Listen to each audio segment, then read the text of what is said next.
Hey there, Dr. Randy Arno here with Headstrong Coaching, and welcome back to my series on sleep hygiene. And in this video series, we're exploring tips and strategies to help you improve the quality of your sleep. So for today's video, first of all, I want to talk about managing stress and anxiety. High levels of stress and anxiety can interfere with sleep, so it's really important to find ways to relax and unwind before bedtime. Now, there are several practices that work really well, and I'd recommend you try each one of them. So specifically, I would try out mindfulness meditation, deep breathing exercises, and progressive muscle relaxation, all of which can really help to calm your mind and body.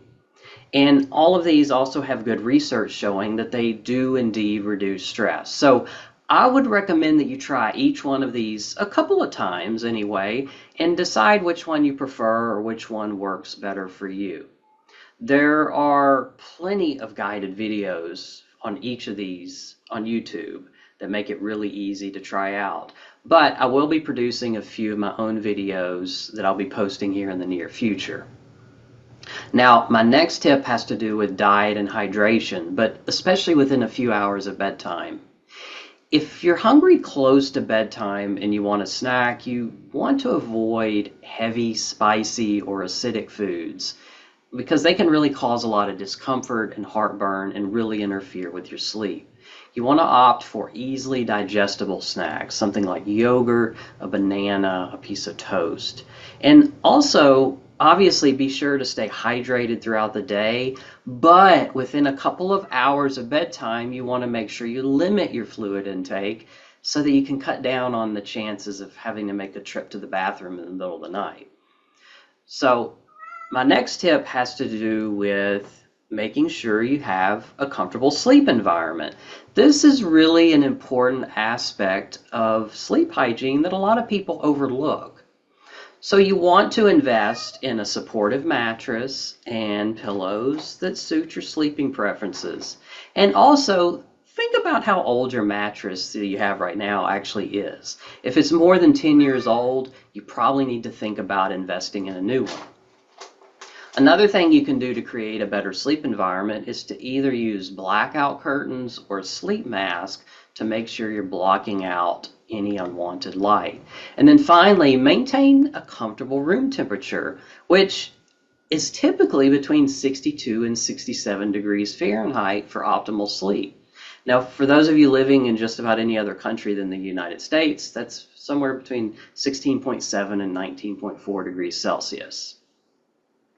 Okay, now, caffeine intake. It's just fine to enjoy a cup of coffee or tea in the morning, but you want to try to avoid caffeine in the evening, definitely, and even in the late afternoon, because caffeine stays in your system for several hours and obviously can interfere with your ability to fall asleep, even if you drink that cup of coffee, say like 3 or 4 o'clock in the afternoon. Okay, so finally, the last tip I want to discuss in today's video is in regard to using technology close to bedtime. And by technology, I'm referring to smartphones, tablets, computers, anything with screens. The bright blue light coming from these types of devices actually cause your brain to delay the release of melatonin, which you probably know is a hormone that's partly responsible for regulating your sleep-wake cycle and responsible for making you feel sleepy around bedtime. So exposing yourself to that bright light within a couple of hours of sleep can make it really difficult to fall asleep at your normal bedtime. So I personally would recommend that you limit or even eliminate screen time an hour or even 2 hours before bedtime, or consider using apps or settings that at least reduce the blue light exposure, such as the night mode or blue light filters that's typical on smartphones and tablets these days. Okay, so by incorporating these do's and don'ts into your daily routine, you can really create a more conducive environment for restful sleep, which will help you wake up feeling more refreshed and rejuvenated. Stay tuned for the next video in this mini-series on sleep hygiene. And in the meantime, I've got a short ebook I've written where I've compiled a number of additional research-backed recommendations for getting a good night's sleep. And for a limited time at least, I'm giving it away for free. So if you're interested in getting a free download of that ebook, Unlocking Better Sleep, just click on the link that I have put into the comments below. Thanks, and I will see you next time.